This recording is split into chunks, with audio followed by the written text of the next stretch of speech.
साल 1974 के तेहरान एशियाई खेलों में कांस्य पदक, साल 1978 के बैंकॉक एशियाई खेलों में रजत पदक पहलवान सतपाल सिंह जीत चुके थे और साल 1982 के एशियाई खेल आ गए। अब बारी थी साल 1982 के एशियाई खेलों की। हालांकि सतपाल पहलवान को माना जाता था कि वे हर बार अपने पदकों का रंग बदल लेते हैं और लोगों को एक तरह से बहुत ही आस थी सतपाल पहलवान पर कि साल 1982 के खेलों में जरूर सतपाल पहलवान कुछ बड़ा करेंगे। इन खेलों में भारत हॉकी के फाइनल में पाकिस्तान से 1-7 के अंतर से हार गया था। उस समय तत्कालीन प्रधानमंत्री श्रीमती इंदिरा गांधी जी उस परिणाम से काफ़ी निराश हुई थी। बड़ी उम्मीद से श्रीमती इंदिरा गांधी जी अंबेडकर स्टेडियम आई थी। कुश्ती वाले दिन राजीव गांधी जी स्टेडियम में आए और उन्होंने कसरत कर रहे सतपाल पहलवान की हौसला अफजाई करते हुए कहा था कि पहलवान, हमें तुमसे गोल्ड चाहिए।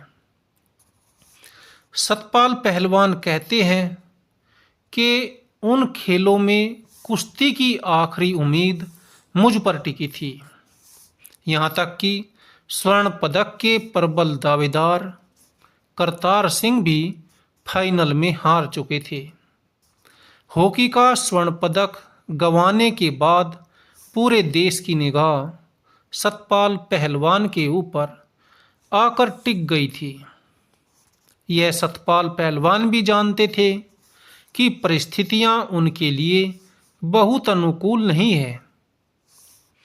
इसीलिए कि एक तो मंगोलिया के जिस पहलवान से सतपाल पहलवान की टक्कर होने वाली थी, उसका उन दिनों अंतर्राष्ट्रीय कुश्ती में बहुत बड़ा नाम था। दूसरे, प्रधानमंत्री सहित पूरे देश की उम्मीदों का बड़ा मनोवैज्ञानिक बोझ सतपाल पहलवान पर आकर टिक गया था। तीसरी बात यह थी कि सतपाल पहलवान के घुटने में चोट लगी हुई थी और उन्होंने उस पर पट्टी को बांध रखा था। जिस समय सतपाल पहलवान को पता चला कि इंदिरा गांधी भी मेरी कुश्ती देखने के लिए स्टेडियम में आ चुकी है, तो सतपाल पहलवान के अंदर जो द्वंद्व चल रहा था, वे उस द्वंद्व को भूल गए। उस समय खचाखच भरे अंबेडकर स्टेडियम में दर्शक टकटकी लगाए सतपाल पहलवान को निहार रहे थे। उधर सतपाल ने गुरु हनुमान के चरण छुए और पूरा स्टेडियम तालियों की गड़गड़ाहट से शोर में भर गया। कोच राज सिंह ने तकनीकी पहलुओं पर सतपाल सिंह से बात की और सतपाल सिंह उतर गए मंगोलियाई पहलवान गंतोक की चुनौती का सामना करने के लिए। 100 किलो वर्ग की उस कुश्ती में सतपाल पहलवान ने शुरू से आक्रामक रुख अख्तियार कर लिया था। विपक्षी को कौशन मिलने पर उन्होंने पहला अंक हासिल किया। एक मौके पर पलक झपकते ही सतपाल पहलवान ने इकहरी पट लगाकर दूसरा अंक बनाया तो स्वर्ण पदक की मंजिल करीब आती हुई नजर दिखाई देने लगी। इस अंक का दर्शकों ने खड़े होकर के स्वागत किया था। आखिरकार फाइनल में सतपाल पहलवान 4-0 के एक तरफा अंतर से यह मुकाबला जीत गए।